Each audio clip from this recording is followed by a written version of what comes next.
Bismillahirrahmanirrahim. Assalamualaikum warahmatullahi wabarakatuh. Alhamdulillahirabbil alamin wa bihi nasta'inu ala umuri dunya waddin. Wassalatu wassalamu ala asrafil anbiya'i wal mursalin wa ala alihi wa sahbihi ajmain. Amma ba'd. Allahumma sholli ala sayyidina Muhammad wa ala ali sayyidina Muhammad. Puji dan syukur mari kita panjatkan kepada yang maha mulia Allah subhanahu wa ta'ala. Sholawat serta salam semoga dilimpahkan kepada baginda Nabi besar Muhammad sallallahu alaihi wasallam. Bapak, Ibu, dan Anda semua para pecinta YouTube yang saya hormati, dalam video ini saya akan sampaikan cara kirim Fatihah untuk menyembuhkan penyakit atau sakit dengan wasilah surah Al-Fatihah. Amalan ini bisa dilakukan untuk diri sendiri ataupun untuk orang lain. Baik, kita mulai saja pembahasannya. Yang pertama yaitu menyembuhkan penyakit atau sakit pada diri sendiri. Saya contohkan misalnya nama kita Muhammad Iqbal dan orang tua kita Bapak Sanusi, dan yang sakit tangan kita. Maka caranya sentuhlah tangan kita yang sakit. Misalnya tangan kiri yang sakit sentuh oleh tangan kanan, atau sebaliknya kalau tangan kanan yang sakit sentuhlah oleh tangan kiri, dan diusahakan telapak tangan kita tepat berada di area yang sakit sambil mengucapkan begini: Bismillahirrahmanirrahim. Allahumma sholli ala sayyidina Muhammad wa ala ali sayyidina Muhammad, khususon ila ruhi wal jasadi. Saya sendiri Muhammad Iqbal bin Sanusi, ya Allah tolonglah saya, sembuhkanlah tangan saya yang sakit ini, amin. Lahul Fatihah. Nah, baca Fatihah 1 kali. Kalau seandainya yang sakitnya kaki atau kepala, maka kaki atau kepala tersebut yang disentuh. Nah, lebih bagus lagi apabila amalan itu diulang beberapa kali, misalnya 3 kali atau 7 kali, mulai dari Bismillahirrahmanirrahim, Allahumma sholli ala sayyidina Muhammad wa ala ali sayyidina Muhammad, khususon ila ruhi wa jasadi, sampai dengan lahul Fatihah. Nah, setelah baca Fatihah diulang lagi dari kalimat khususon ila ruhi wa jasadi sampai lahul Fatihah. Nah, kalau ingin lebih banyak lagi juga boleh diulang lagi sampai 21 kali atau 41 kali. Ya itu kalau kuat ya. Ya paling tidak 1 kali nggak apa-apa. Nah, bagaimana kalau kita perempuan? Perempuan doanya sama saja, tapi yang beda adalah penyebutan bin diganti binti dan lahul Fatihah diganti dengan lahal Fatihah. Contoh, Bismillahirrahmanirrahim. Allahumma sholli ala sayyidina Muhammad wa ala ali sayyidina Muhammad, khususon ila ruhi wa jasadi. Saya sendiri Siti Rohimah binti Sanjaya, ya Allah tolonglah saya, sembuhkanlah tangan saya yang sakit ini, amin. Lahal Fatihah. Nah, itu saja bedanya, yaitu binti dan lahal Fatihah.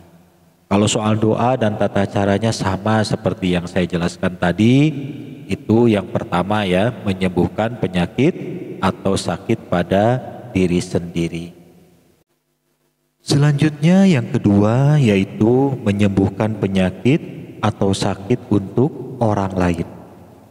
Saya contohkan dulu kalimat ucapannya begini.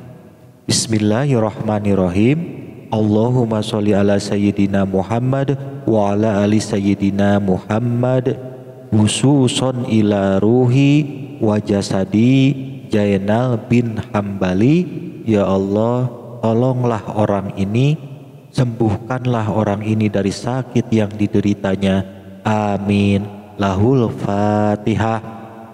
Nah, itu saya contohkan nama orang yang sakit yaitu Jainal dan nama orang tuanya Hambali. Dan cara pelaksanaannya sama seperti yang sudah saya jelaskan tadi, yaitu area yang sakit dipegang dan diusahakan telapak tangan kita tepat menyentuh area yang sakit. Dan itu dilakukan apabila istri kita atau suami kita yang sakit. Tapi apabila orang lain selain istri kita atau suami kita, maka caranya menggunakan media yaitu air. Tidak boleh istri orang atau suami orang dipegang-pegang, dosa, bukannya kesembuhan, malah laknat Allah yang turun. Bagaimana dengan dokter? Yaitu ada kode etiknya tersendiri, ada bab lain yang menjelaskannya. Yang kita bahas dalam video ini berdasarkan hukum halal haram bersentuhan yang bukan muhrim. Dan walaupun muhrim, misalnya adik kakak kandung yang sudah dewasa, apalagi di luar batas kepatutan, tidak boleh. Akan jauh lebih baik menggunakan media air untuk penyembuhannya. Misalnya area sensitif atau bagian dalam, ya jangan walaupun muhrim. Nah, bagaimana caranya apabila kita menggunakan air? Begini caranya. Siapkan air matang dalam gelas atau air mineral botol boleh. Nah, kemudian bacakan kalimat yang tadi. Coba kita contohkan, misalnya yang akan diobati perempuan namanya Susanti dan bapaknya bernama Hanapi. Maka pengucapan kalimatnya yaitu Bismillahirrahmanirrahim. Allahumma sholli ala sayyidina Muhammad wa ala ali sayyidina Muhammad khususon ila ruhi wa jasadi Susanti binti Hanafi. Ya Allah, saya minta tolong padamu, sembuhkanlah orang ini dari sakit yang dideritanya dengan berkahnya surah Al-Fatihah dan wasilahnya air ini. Amin. Lahal Fatihah. Nah, baca Fatihah 1 kali, kemudian tiupkan ke air yang sudah kita siapkan tadi. Dan amalan ini boleh diulang misalnya 3 kali, 7 kali, 21 kali, atau 41 kali. Dan cara niup airnya boleh tiap 1 kali ditiupkan ke air, atau diselesaikan dulu semuanya baru terakhir ditiupkan ke air, itu juga boleh.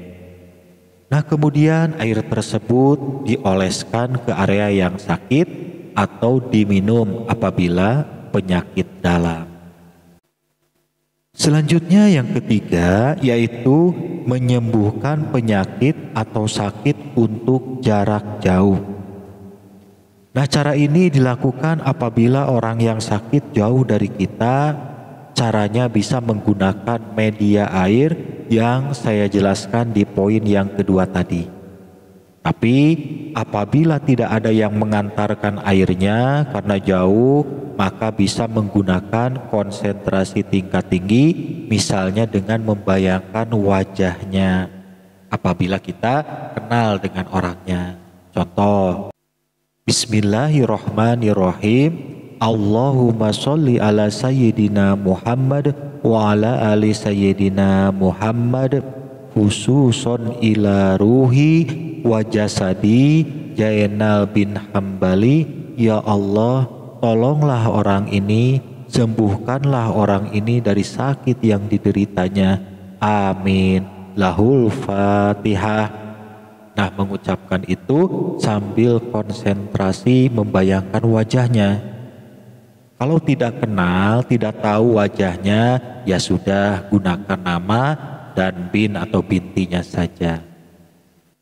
Nah, sebagai catatan apabila kita mau menggunakan amalan itu, lebih bagus kita dalam kondisi bersuci dulu atau berwudu dulu. Nah, sekarang kita sudah tahu cara mengobati dengan Fatihah. Jadi kapan saja di mana saja ada orang yang minta didoakan untuk kesembuhan. Biasanya di perkampungan itu pulang sholat Jumat ya, ada ibu-ibu gendong bayi atau anak kecil minta didoakan ke orang-orang yang baru keluar dari masjid. Kita doakan saja pakai cara yang tadi. Tanyakan nama anaknya siapa, bin siapa. Kalau tidak tahu binnya, tidak pakai bin, tidak apa-apa. Tanyakan namanya saja. Walaupun kita bukan ustadz, bukan kiai, bukan ulama, tidak usah khawatir. Lakukan saja. Karena bisa jadi lisan kita jauh lebih mustajab dibanding ustadz, dibanding kiai. Nah demikian, semoga video ini bermanfaat, dan bagi Anda yang ingin mengamalkan amalan ini silahkan. Dan sebagai tanda ilmu ini diijazahkan kepada Anda cukup klik saja tombol like dan subscribe video ini.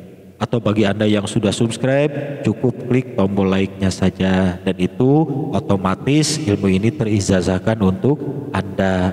Dan semoga ilmu ini bermanfaat. Terima kasih atas perhatiannya. Wassalamualaikum warahmatullahi wabarakatuh.